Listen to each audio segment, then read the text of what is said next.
Hey guys, don't know if you remember last week, had the old Omega compressor. The motor was all mangled in the back, so I bought some parts and played with it, and it turns out she's burnt.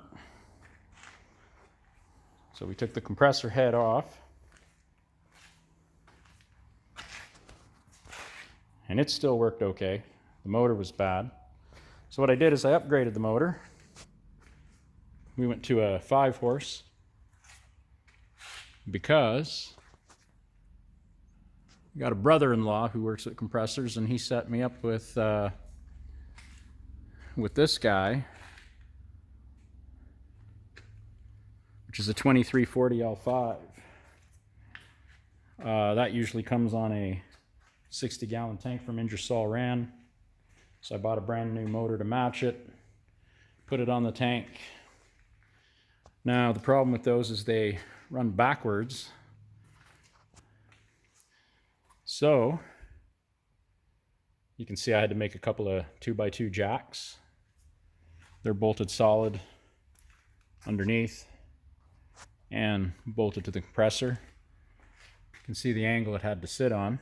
And the reason I did that was so that I could weight balance it on top of the so the motor is sitting on top, nothing's hanging out or over. The motor does look a little bit this way, but it's not as heavy as the compressor, so it's kind of balanced. She's quiet. She hums. The other one sounded like 2 jackhammers going, so this is nicer. It makes noise, but you can talk while it makes noise.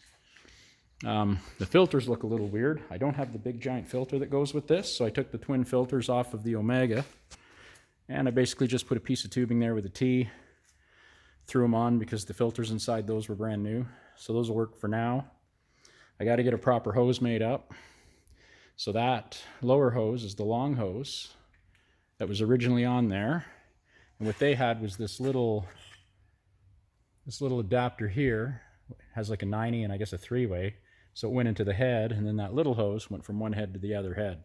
So I just capped that off, ran it as one hose. I'll get a proper one made shortly, but for testing purposes, that was just fine. Yeah, worked pretty good. Instead of spending $3 grand on